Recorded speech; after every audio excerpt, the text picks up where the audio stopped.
All smartphones come with some information that basically says, don't keep the phone in your pocket. And there's a tremendous amount of sponsored research by people who are hired to do studies to find no effect. It's not a matter of war.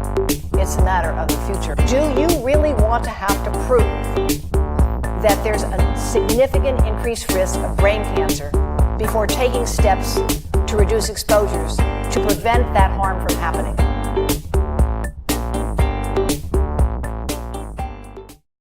There are now more than 6 billion cell phones in the world today, 8 billion wireless transmitting devices, more than 50 billion are anticipated to form the Internet of Things, and we have to recognize that we don't know a lot about the public health and environmental effects of this form of radiation. The microwave oven actually happens to be of the same frequency as the cell phone, the mobile phone. The mobile phone and the microwave oven use a very similar frequency. The difference between them is power. The power of the microwave oven is 1,000 watts. And of course, that's power that can heat up a cup of water in maybe 60 seconds. The microwave oven, the mobile phone, the cordless phone, the Wi-Fi monitor, the baby monitor, they all use the same frequency. They differ in power. They also differ because mobile phones and Wi-Fi devices emit pulsed microwave radiation. It's the pulse, not the power, that appears to be biologically most important. The pulse that is erratic and irregular, like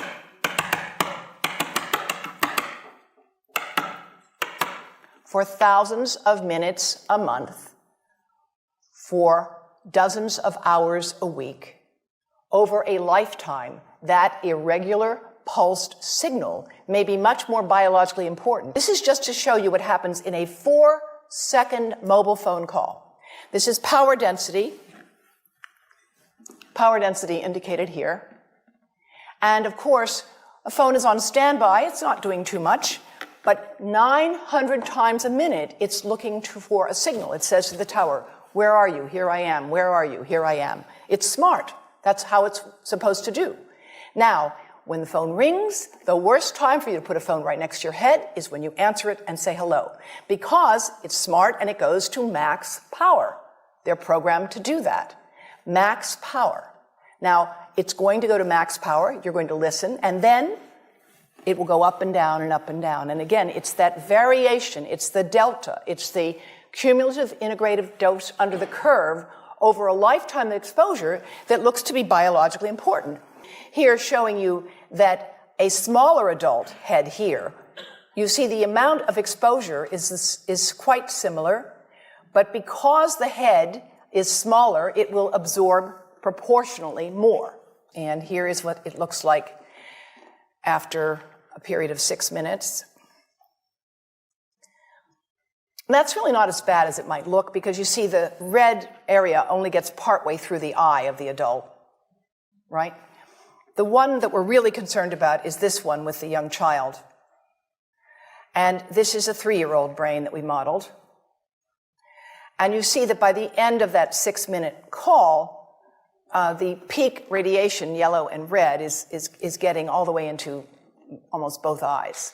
And this is a modeled microwave radiation dose of a 6-year-old with greater levels to the frontal and temporal lobes, eyes and cheek. And watch this here. Now, yellow, white, and red are the hottest, all right? And if you look carefully, you will see it's going into the eye, the nose. Do it again, just so you'll get to see it. And partly into the brainstem. The United States magazine Consumer Reports recently recommended that nobody keep a phone in their pocket. Nobody. And that has to do with exposure to the reproductive organs. We call them the gonads. I think you say the testicles, and bone marrow. And look here at the radiation as it gets into the groin area. And that's just from having a mobile phone modeled into the pocket. And this is a measure of vitality. We measure how well the sperm swim. This is a measure of motility. This is a measure of mitochondrial DNA damage. They have 3 times as much damage on their DNA if they have been exposed to mobile phone radiation as compared to controls. This is the data from the Cleveland Clinic showing that men who keep cell phones in their pockets the longest have the lowest sperm count. And again, there are many other studies with similar results. But when it comes to issues like this, there really is not much to debate. And it's interesting that the research on this issue comes from people who are expert in male fertility, who started to treat men at infertility clinics and noticed that this was a major contributor to their fertility problems. This is just to show you, this is a normal testis. You see the boundaries, the cell wall, it looks very nice. And this is after microwave radiation exposure. Now, when it comes to pregnancy, we're working with Yale University and more than 100 physicians and experts in the United States and around the world who are specialists in pregnancy.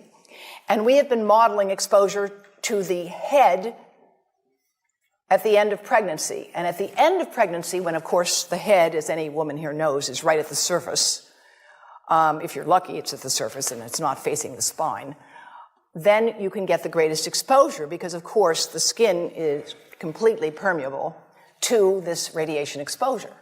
And this article was published in Brain Research, which is a relatively high-impact journal. And what they showed was that prenatally exposed newborns have basically fewer cells in the hippocampus. Here's the exposed, missing some cells, and here are the controls, which they're compared with. And you can see here that these cells are, there's more of them. Here they're more scattered. And those results show lower testosterone, which is a very important hormone for a male. Men and women both have testosterone. Men just need a lot more of it. And also increases of DNA damage as measured by certain enzymes. And the offspring had lower fertility. Now, the breast.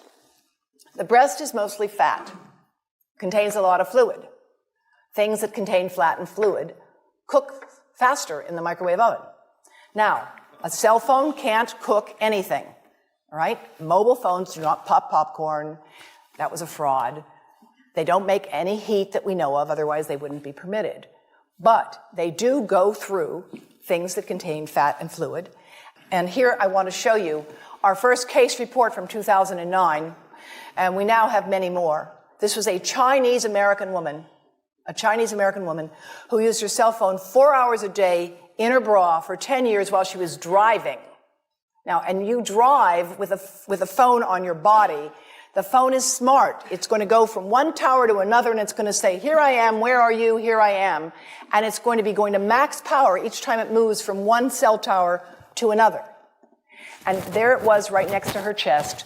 And the tumors that developed right under the antenna of the phone. Unusual tumors. And now we have 38 of them. Not a single one of them has a family history. None of them has inherited the defects that we know increase the risk of breast cancer. They have multifocal tumors. That means they have more than one tumor, and the tumors are located under the antenna, sometimes just right in the center of the chest.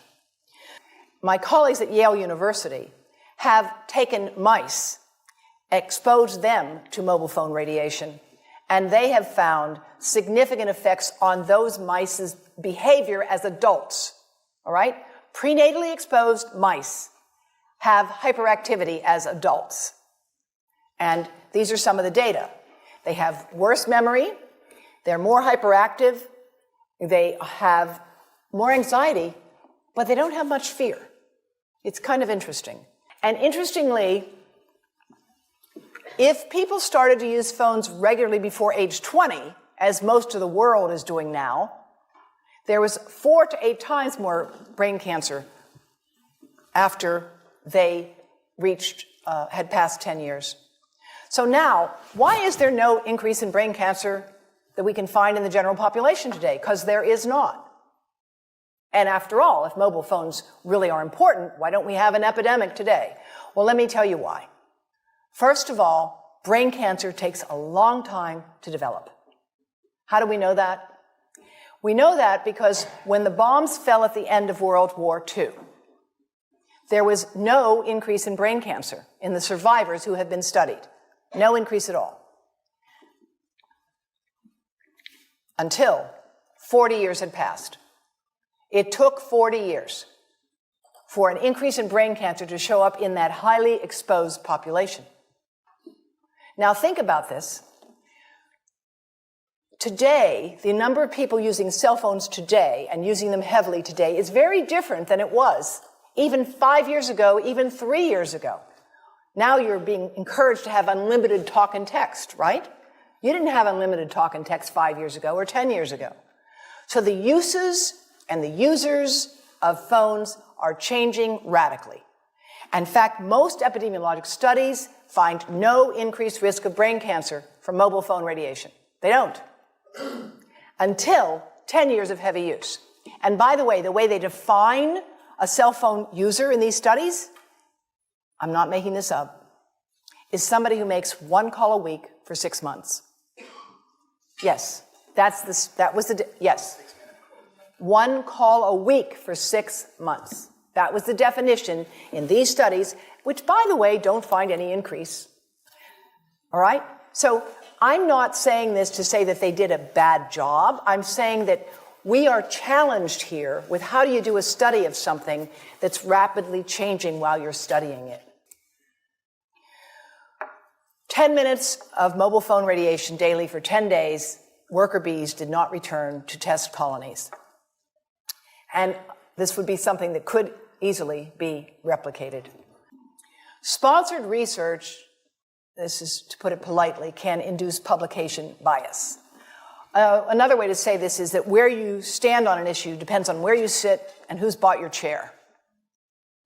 And there's a tremendous amount of sponsored research by people who are hired to do studies to find no effect. And that's plagued this field in a number of countries, including within the government itself.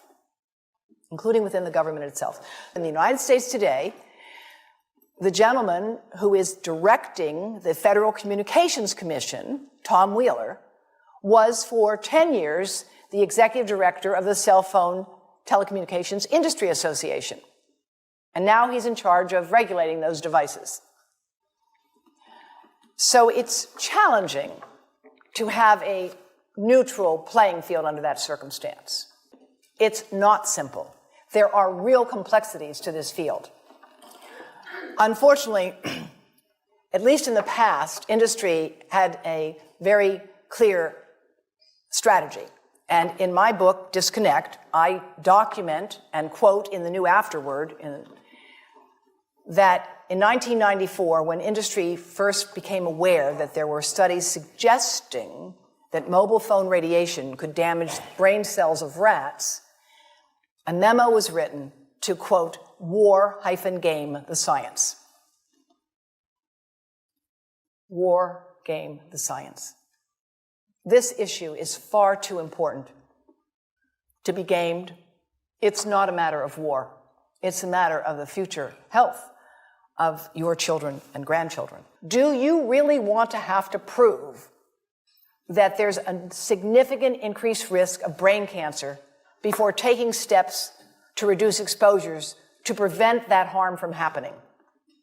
That's really the question. How much evidence do we need before taking precautionary steps? And that's what brings me back to my days at the National Academy of Sciences when we seriously looked at the evidence on passive smoke and airplane travel. We only finally took steps to act when it became clear that children of smokers were hospitalized more often. That was the evidence that we had to have.